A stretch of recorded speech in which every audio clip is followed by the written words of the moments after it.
Hello everyone, welcome to Zenith Guru. तो आज हम क्या पढ़ेंगे?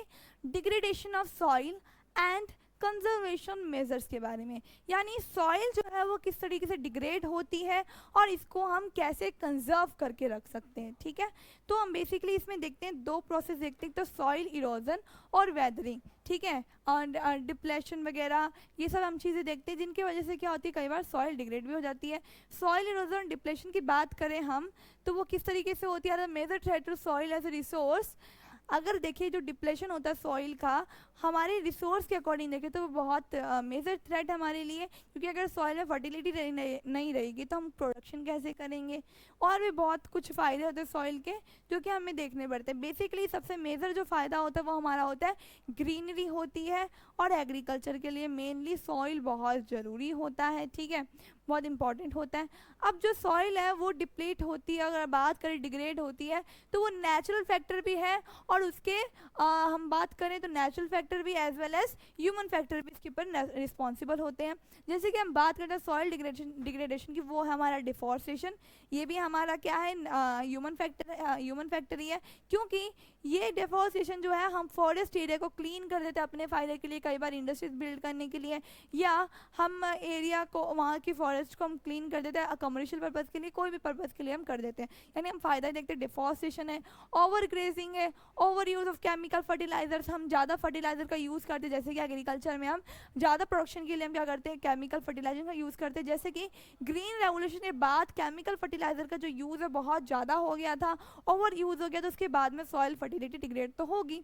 ठीक है, फिर बात करते हैं रेन वॉश की। रेन की वजह से भी जैसे रेन कई बार तेज आती है तो पानी जो सॉइल है वो तो चली जाती है ना, वहाँ से टॉप देखेंगे कि आप कई बार देखो तेज़ बारिश होती है तो वहाँ से खड्डा वगैरह भी बन जाता है सॉइल के अंदर ही, फिर वो चली जाती है। लैंडस्लाइड्स की बात करें, यानी जो लैंड है, जो डेब्रिज वगैरह जो होती है वो एक साइड से साइड हो जाती है, स्लिप होके नीचे आ जाती है, जिससे कि कई बार रिवर में ब्लॉकेज भी हो जाता है अगर रिवर साइड में कोई है तो। ठीक है, तो लैंडस्लाइड होती है। फ्लड्स की बात करें, ये सब नेचुरल फैक्टर्स हैं। ठीक है, अब बात करते हैं कुछ मेथड्स जो इसको सॉइल को कंजर्व करके रख सकते हैं हम। यानी सॉइल कंजर्वेशन के लिए हम कुछ मेथड्स की बात करें, जैसे कि मल्चिंग। मल्चिंग में क्या होता है? हम ऑर्गेनिक मैटर का यूज़ करते हैं, जैसे कि कोई भी स्ट्रॉ हो गया या ऑर्गेनिक मैटर हो गया, उनको हम जैसे कोई ट्री है या कोई प्लांट है उसके आसपास, यानी जैसे कि ये हमारा कोई ट्री है, इसके आसपास हमने ये मल्च इकट्ठा कर दिया, यानी जो भी ऑर्गेनिक मैटर है उससे कवर कर दिया। अब इससे क्या होगा? हम पानी वगैरह डालेंगे ना तो सॉइल में तो जाएगा पानी, लेकिन इससे क्या होगा? ऊपर में क्लियरिंग आ जाएगी, जिससे मतलब उससे क्या होगा? उसमें मॉइस्चर बना रहेगा। ठीक है, जल्दी से डायरेक्टली धूप नहीं पड़ेगी। अगर डायरेक्टली धूप पड़ती है वो धीरे धीरे सूखने लगता है, तो इसमें जब धूपें पड़ती है ना तो नीचे सॉइल जो होती है उसमें थोड़ा बहुत मॉइस्चर रहता है। ठीक है, तो मल्चिंग हमारा एक मेथड है। जैसे कि the bare ground between plant is covered with a layer of organic matter like straw, it help to retain soil moisture. ठीक है, ये रहा, जैसे कि ये देखो यहाँ से इसने कवर कर रखा है ये सब। तो अब आता है हमारा काउंटर बैरियर्स। काउंटर बैरियर्स का मीन्स क्या होता है? जब हम क्या करते हैं, एक जैसे ये है, ये लैंड है प्लेन एरिया, यहाँ पे हमने ऐसे करके ऊंचे ऊंचे थोड़े से हार्डर्स कर दिए, तो इससे क्या होगा? यहाँ पे अगर जैसे विंड की फ्लो आएगी तो यहाँ स्लो हो जाएगी, अगर पानी की भी है तो इस तरीके से स्लो हो जाएगा, यहाँ पे पानी का फ्लो स्लो हो जाएगा, फिर यहाँ आएगा, फिर इसे करके स्लो हो सकता है, इसे हार्डर से लगा देते हैं हम। ठीक है, तो काउंटर बैरियर्स का the stones, grass, soil are use to build barriers. देखो जो स्टोन्स भी यूज़ कर सकते हैं हम, ग्रास भी यूज़ कर सकते हैं, सॉइल भी यूज़ करते हैं बैरियर्स बनाने के लिए। Along contours trenches are made in front of the barriers. जो ट्रेंचेस, जैसे कि ये जो है ये ट्रेंचेस है, ये बनाए जाते हैं in the front of barrier to collect water, जिससे क्या होगा? वाटर कलेक्ट हो जाएगा। दूसरा क्या है? Rock dam. देखो रॉक डैम का ये है कि जो पत्थर वगैरह क्या करते हैं पानी के आगे उसके फ्लो रोकने के लिए हमने वहाँ पे बीच में बहुत सारा पत्थर रख दिया, तो क्या होगा? पानी का फ्लो तो स्लो हो जाता है ना, कई बार आपने देखा भी होगा। ठीक है, तो रॉक्स जैसे कि हम देखते हैं कोई एक गली से बना देते हैं ना, ठीक है, मान लो कि आप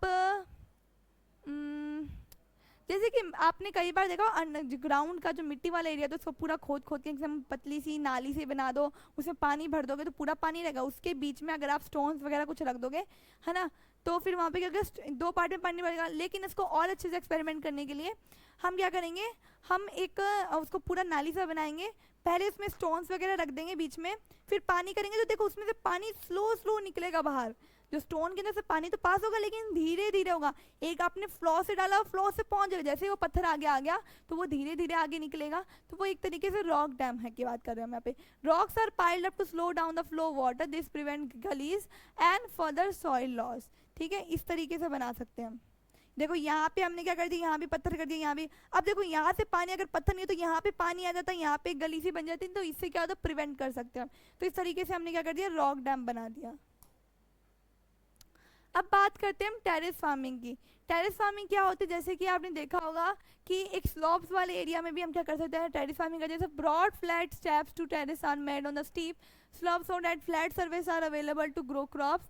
जहाँ पे हम फ्लैट सर्फेस जो होता है वहाँ पे हम क्रॉप को ग्रो कर सकते हैं। They reduce the surface run of and soil. इससे क्या होगा, जैसे ये वाला, ये देखो यहाँ पे आपको टेरेस फार्मिंग दिख रही होगी, ये इस एरिया में यहाँ रहा, ये रही, इस तरीके से टेरेस फार्मिंग आपको दिख रही होगी। ठीक है, ये देखो इस तरीके से। ठीक है, अब बात करते हैं इंटरक्रॉपिंग। इंटरक्रॉपिंग में क्या होती है, हम क्या करते हैं, डिफरेंट जो क्रॉप्स होते हैं इनको ग्रो करते हैं एक ही फील्ड में। यानी एक लाइन में क्या कर दिया आपने, मान लो कि मूली की खेती कर दी, दूसरी लाइन में आपने गोभी की खेती कर दी, तो मूली तो थोड़ी सी उसके हाइट में लंबी होगी, गोभी थोड़े छोटे होंगे, तो इस तरीके से बैलेंस हो जाएगा ना। तो अब एक बड़ा एक छोटा, फिर एक बड़ा फिर एक छोटा, तो इस तरीके से क्या होगा, अगर विंड वगैरह भी आती है तो इससे वो क्या होगी, उस चीज़ को ना जो जैसे कि हम बात करते हैं विंड वगैरह भी आते हैं तेज़ में, तो इस तरीके से वो चीज़ें ना मैनेज हो जाती है, बैलेंस कर लेती है। इसमें रेन वॉश भी नहीं हो पाता कई बार। ठीक है, जैसे बारिश वारिश हो जाती है तब हम बात करें, जैसे कि ये रही देखो, ये एक क्रॉप है, ये देखो थोड़ी छोटी हाइट में, फिर ये थोड़ी बड़ी है, इस तरीके से हम इंटरक्रॉपिंग कर सकते हैं। Different crops are grown in alternate rows are sown at different time to protect the soil from rain wash. अलग अलग टाइम पे ये मतलब सोन की जाती है, ऐसा नहीं कि एक ही बार में सारों को लगा दिया, पहले इसको लगा दिया फिर इसको लगा दिया। इससे क्या होगा, ये प्रोटेक्ट करती है सॉइल को रेन वॉश से। अब बात करते हैं काउंटर प्लॉइंग की। तो देखो हमने जैसे काउंटर बैरियर पढ़ा था, काउंटर प्लॉइंग के बारे में देखते हैं क्या होता है। Ploughing parallel to the contours of hill slope to form a natural barrier for water flow down the slope.